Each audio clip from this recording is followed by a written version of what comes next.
Buenas tardes, mis amados hermanos, amigos y seguidores y visitantes de este espacio. Les doy la más cordial bienvenida nuevamente pero antes de continuar quisiera preguntarte algo. Si tú alguna vez has sentido celos, ¿alguna vez has sentido celos o envidia por algo que le fue regalado a uno de tus hermanos? Piénsalo bien. Cuando realizas planes, ¿cuál es el orden que empleas para realizarlos? ¿Incluyes a Dios en tus planes o solo le platicas los resultados? Hoy vamos a hablar de una historia llamada El rico insensato. Pero antes de esto te voy a pedir que inclines tu rostro y oremos al Señor. Amoroso Padre, gracias te damos, Señor, por esta oportunidad que tenemos mis hermanos, amigos y seguidores en esta ocasión, Señor, para escudriñar tu palabra nuevamente. Te rogamos, Padre bendito, que nos guíes con tu Espíritu Santo y nos muestres esas verdades que tú has preparado para nosotros en tu santa y divina palabra. Te rogamos esto en el nombre de Cristo Jesús. Amén. Te decía que hoy vamos a ver la historia del rico insensato, y esto lo encontramos en el Evangelio de Lucas, capítulo 12. Vamos a ver los versículos del 13 al 20. Y en Lucas 12:13 dice la palabra del Señor. Le dijo uno de la multitud: Maestro, di a mi hermano que parta conmigo la herencia. Fíjate la insensatez de esta persona. No es el rico del que te estoy diciendo, del rico insensato, pero se parece. Fíjate la insensatez de esta persona. Le dijo uno de la multitud: Maestro, y ahí le está dando una orden. Di a mi hermano que parta conmigo la herencia. Una herencia es algo que recibimos normalmente de parte de un familiar, normalmente en línea directa de nuestros padres hacia nosotros. Constantemente los rabinos recibían asuntos como esto. En la ley mosaica, el derecho a la primogenitura indica que el primogénito le corresponde el doble de la herencia que al resto de los herederos. ¿Cómo está esto? Suponiendo que los herederos son dos. Lo que se hace en la ley mosaica para los israelitas es que la herencia se divide en tres. Si los herederos son dos, la herencia se divide en tres y dos partes le corresponden al primogénito, o sea, al hijo varón mayor. Si son tres, se parten cuatro, si son cuatro, se parten cinco, pero siempre al primogénito le corresponden dos porciones y al resto de los herederos le corresponde una. Entonces, esto vamos a leer qué dice Deuteronomio 21:17. Como primogénito, para darle el doble de lo que correspondiere a cada uno de los demás, que es lo que te acabo de explicar. Jesús se negó a participar como juez de una discusión de asunto familiar. Sigamos leyendo qué dice Lucas 12:14. Mas él le dijo: Hombre, ¿quién me ha puesto sobre vosotros como juez o como partidor? Aunque una de las funciones de Jesús es ser juez de toda la humanidad, como lo dice en Juan 5:22, porque el Padre a nadie juzga, sino que todo el juicio dio al Hijo. Pero vamos a ver qué clase de juez. El Señor no vino a mediar asuntos terrenales. La ley para eso fue dada a los hombres, y las leyes han sido dadas a los hombres precisamente para que se ejerzan en la tierra. Entonces la ley para eso fue dada a los hombres, y en todo caso el arbitraje sobre la discordia de las herencias es un asunto de competencia de las autoridades civiles en todo momento. Veamos en nuestra historia nuevamente, Lucas 12:15. Y les dijo, dirigiéndose tanto al hermano mayor como al hermano que estaba discutiendo porque le repartieran también parte de la herencia de su hermano.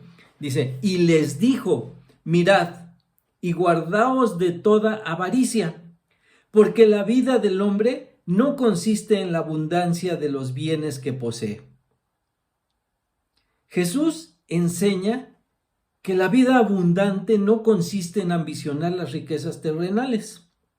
Aquí el Señor nos aconseja guardarnos de la avaricia y que el gozo de la vida abundante no la cifremos, o sea, no la depositemos en los recursos financieros que podamos acumular.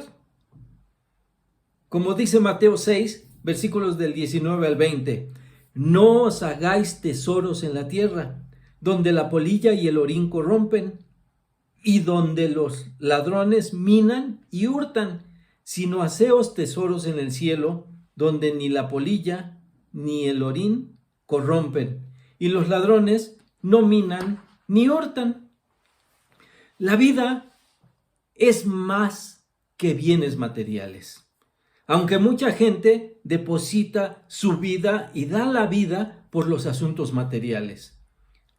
Entonces, la vida no es más que bienes materiales. No debemos buscar las riquezas terrenales como el objetivo final de nuestras vidas, sino más bien poner nuestros ojos en objetivos más elevados, objetivos celestiales, objetivos eternos. Nuestra relación con Dios es más importante que cualquier bien material que podamos obtener. ¿De qué le sirve al hombre ganar el mundo si su alma se viese perdida?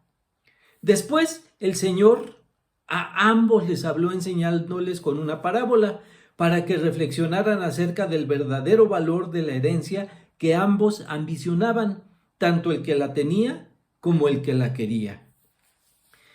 ¿Qué es una parábola?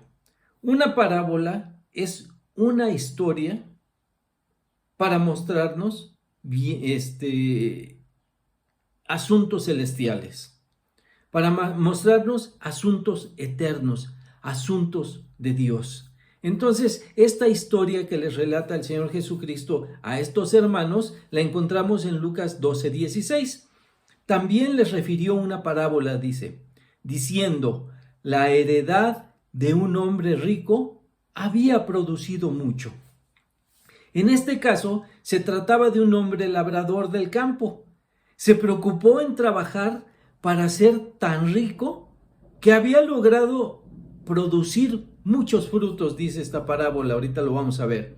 Y ahora tenía una preocupación más. Después de que produjo con su trabajo en el campo, trabajo arduo, los que han sembrado y han cosechado el campo saben a qué me estoy refiriendo. Entonces este trabajo arduo trajo sus resultados y él obtuvo mucho fruto. Pero ahora que ya tenía mucho fruto, tenía otra preocupación más. Versículo 17 de Lucas 12. Y él pensaba dentro de sí, o sea, pensaba para sí mismo, estaba aquí metido en sus asuntos y pensaba para sí mismo, diciendo, ¿qué haré? Porque no tengo dónde guardar mis frutos. Se preocupó tanto por producir frutos que ahora no tenía dónde guardarlos. Es como aquel que produce mucho dinero y ahora ya tengo el dinero y ahora no sé dónde meterlo. Si lo pongo debajo del colchón, si lo meto en una caja fuerte, si lo meto al banco. En muchas ocasiones no somos previsores por estar preocupados por obtener algo que no pensamos en cómo mantendremos ese o esos bienes. Y al estar ya metidos en el problema, tomamos decisiones que podrían costarnos mucho más y que seguro no sería la mejor solución. Esto sucede a menudo cuando hacemos planes alejados de Dios, sin poner en sus manos por medio de la oración, ni tomar en cuenta sus respuestas por medio de su palabra. Un cristiano siempre debe someter sus planes a la voluntad de Dios, sin poner en sus manos propias la solución de los asuntos, sino ponerlas en manos de Dios para someternos a la voluntad de Él. Piénsalo así, cuando oramos no estamos alineando a Dios a nuestros planes. aunque muchos lo pensemos así. Cuando estamos orando, le queremos dar órdenes a Dios, como lo vimos en el versículo inicial de esta historia. Le dijo uno de la multitud: Maestro, di a mi hermano que parta conmigo la herencia. Y muchas veces oramos nosotros así, dándole o queriéndole dar órdenes a Dios, pero la oración no es eso. Cuando llevamos nuestros asuntos a Dios en oración y sabemos esperar su respuesta, estamos sometiendo nuestros planes a la voluntad de Dios, alineando nuestros planes a la voluntad de Dios. Cuando oramos, nosotros alineamos nuestras peticiones, nuestros planes y esos resultados que esperamos obtener a la voluntad de Dios. Como decía el Señor Jesús en su oración: hágase tu voluntad, en el cielo como en la tierra. Entonces, cuando le llevamos nuestros asuntos a Dios en oración y sabemos esperar su respuesta, Él nos mostrará cómo debemos cambiar nuestra actitud y crecer. Muchas veces la respuesta no es la que nosotros esperamos, pero siempre será la más eficaz forma de ayudarnos a encontrar la mano de Dios guiando nuestras vidas. Veamos lo que planeó por su cuenta el campesino rico, que obtuvo mucho fruto por su trabajo, sin tomar en cuenta a Dios y lo que él mismo se decía por los logros obtenidos.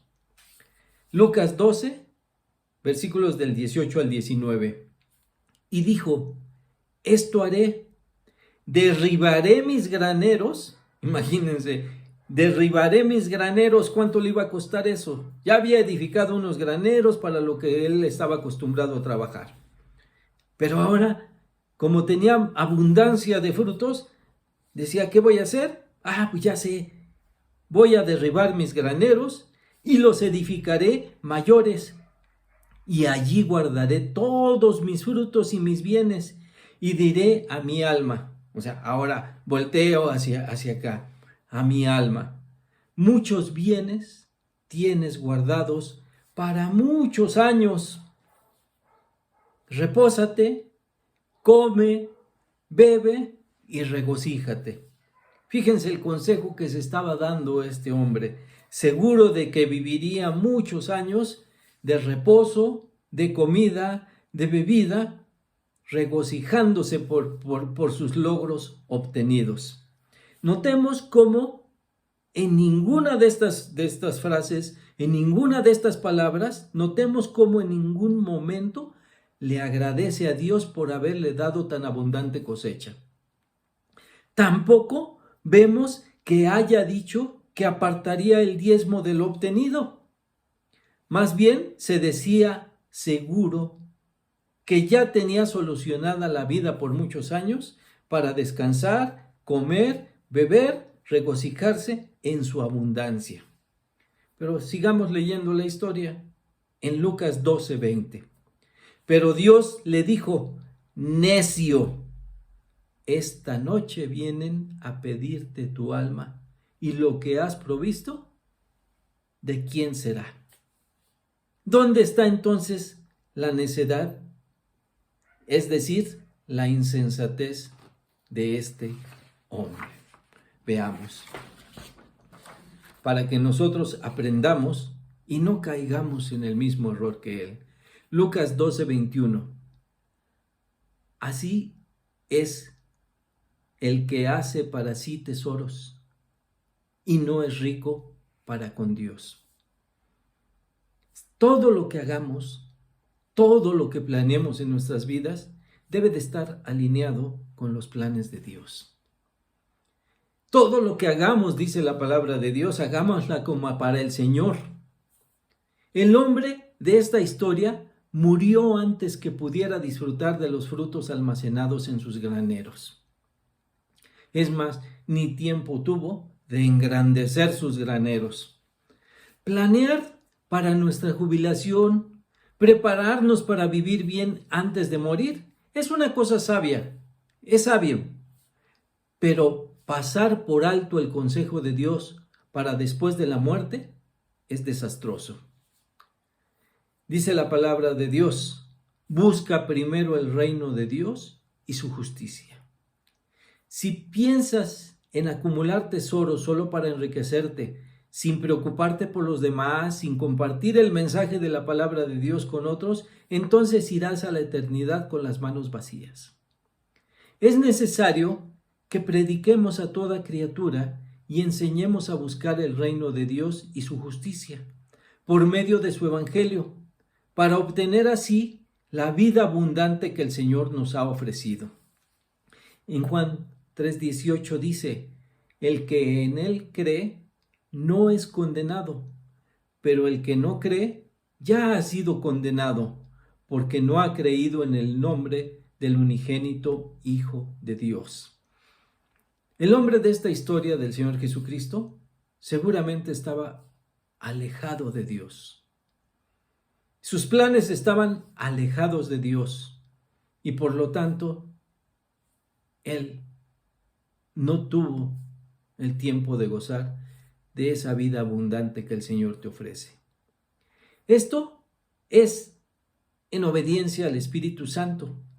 Creer verdadera y conscientemente en Jesús como Señor y Salvador de tu vida, en forma personal.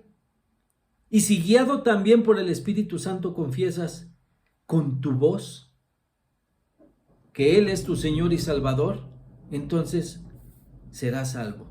Como dice Romanos 10:9, que si confesares con tu boca que Jesús es el Señor y creyeres en tu corazón que Dios le levantó de los muertos, serás salvo.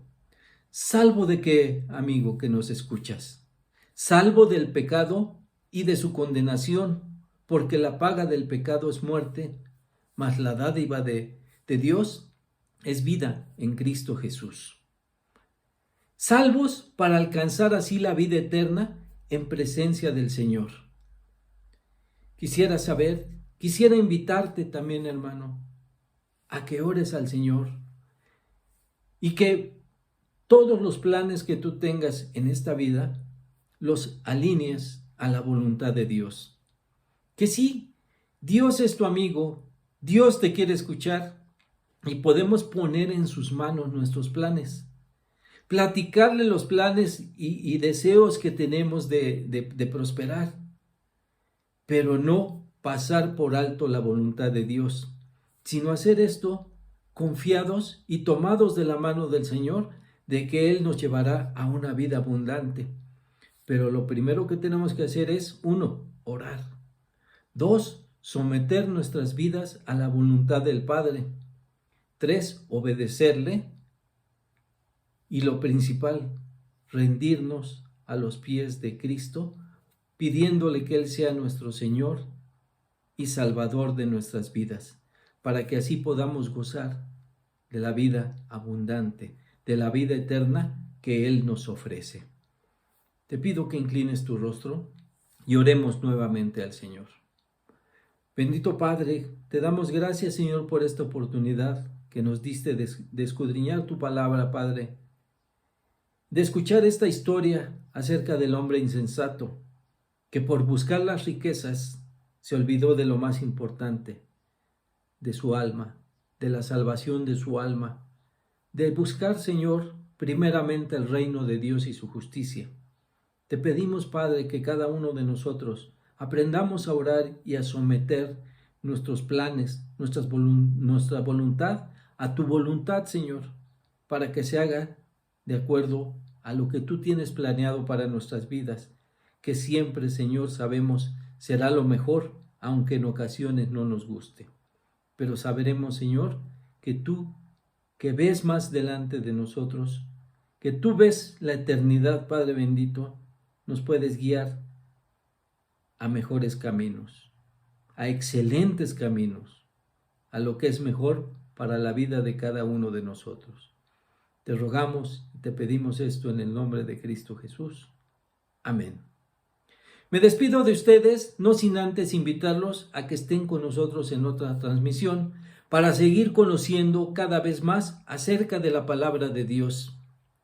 Que Dios les bendiga y hasta la próxima, mis queridos hermanos y amigos.